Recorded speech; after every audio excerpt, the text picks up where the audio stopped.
Whitten? I'm just looking for an update on the towing RFP. I know it went out November 1st, and I think it's due November 14th. Is that accurate? This is 14th. So I'm just wondering when we're going to expect to see that on our agenda.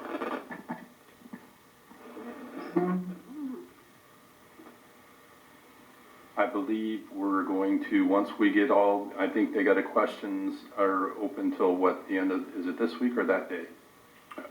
Through the chair, I think it's the end of this week. They can respond to questions, and then I think the responses to the RFP will be due, I think, November 14th. Okay.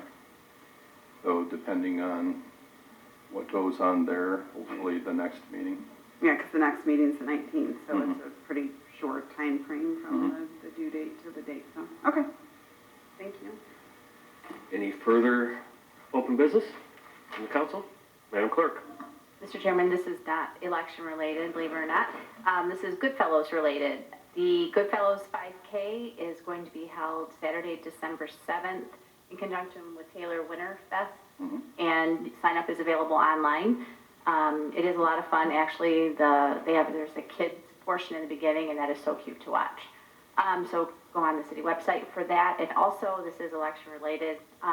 Congratulations to all the candidates, successful, not successful. It's a lot to put yourself out there, as we all are aware. And just congratulations. It was a long election season, and I'm quite glad that the commercials are going to be over now, but I know everybody is. So anyways, I forgot to mention that earlier. Just congratulations to everyone. Thank you. And the text. I was just thinking that. It's like my phone, would have been blowing up if this was still election season. It's offensive. Yeah. Any further open business from the council? Hearing none, we'll go open business to the public. Mrs. Souza.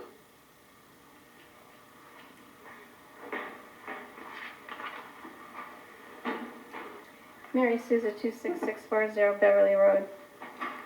So 11 months, 22 meetings, and we still don't have anyone in this chair. Why? There have been 9 names brought forward in the 11 months. 2 of them, 2 meetings, had 2 people, and none of those made it. 13 meetings produced no names whatsoever.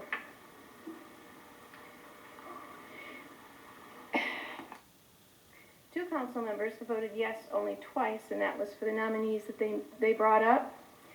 Another one voted twice yes for the same nominees that these other 2 people brought up. All the other council members voted either yes, no, or abstained on multiple different candidates.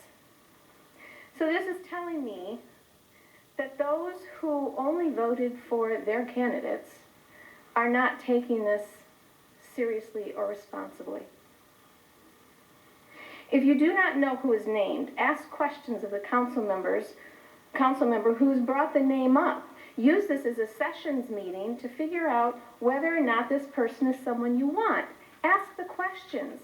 Maybe it'll turn your no into a yes, but just to ignore it is wrong.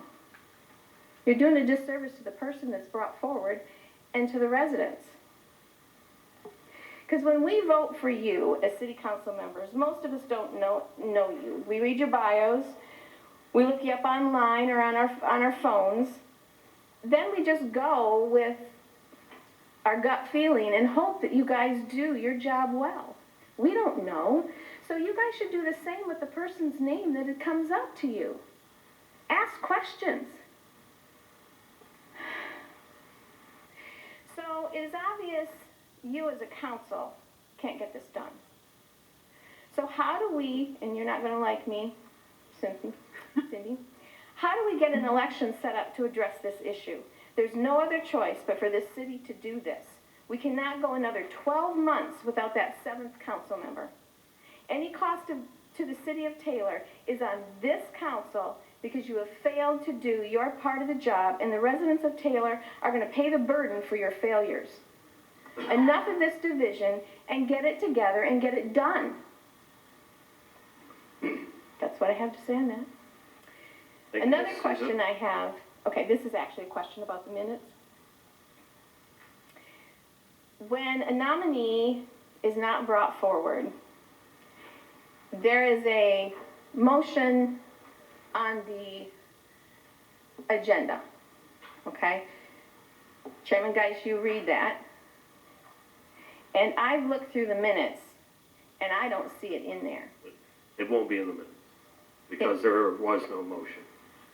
And I understand that, but there should be something in there that states that,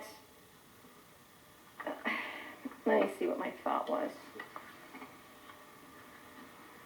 Okay, what I feel, and just me, it needs to be stated in the minutes, it was read and no name was brought forward. If you read something from the agenda, I believe it should be acknowledged within the minutes of the meeting. Whether there's a motion or not, it should be brought up because it's on the agenda, it has a number. Ms. And- Souza, we're at 4 minutes. I think you made your point, in your opinion. No. I certainly disagree, given Robert's Rules of Order and just the nature of the minutes. Okay, so what about the chair? What are you guys gonna do? How do you set up an election to get someone in that chair? Chairman? Council, I mean, I would defer to Cindy, who's retired, but I know it's what, $40,000 to $50,000 would be the, yes, if it's even doable. And I believe, and I mean, I would have to research it better, working on 3 hours of sleep right now, but I understand. after my 17th day in this building, I would believe the only person with the authority to call an election is the governor at this point, unless, because our charter is specific on what needs to happen, so this would be a legal question. Okay. What, you know, and what would be Mhm. done next. I can do some poking around and have an answer for you at the next meeting. Okay.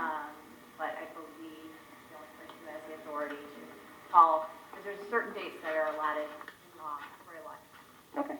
and they are specific. Right. January, May, and in April, August, and November. We do, after we get through Canvas, our next plan is to put packets together and have those available by the end of December for local offices for next year, which those will be due in April. So, you know what I mean? Right, I I get don't it. know, and then again, the involved. cost is $50,000 is that expense. You know. Well, the expense, well, that's Could have right. been- This is not back and forth, and we're certainly over on time. I will finish up by answering your question. It will continue to be on the agenda, but I want to make one thing perfectly clear. The council, these members, are not the ones that blindsided their fellow colleagues by quitting the head of a supposed appointment. So the original root cause of that seat being vacant isn't due to any of the members up here. Now, certainly, we've had three votes, we've taken votes, we'll continue to have it on the agenda, but it may be open until the next election in November. well, you can blame that gentleman, but you guys are sitting here, and you guys have the ability to All right, take thank care you. of that. We've got So blaming- a resident that's been waiting patiently to speak. Thank you. Madam President,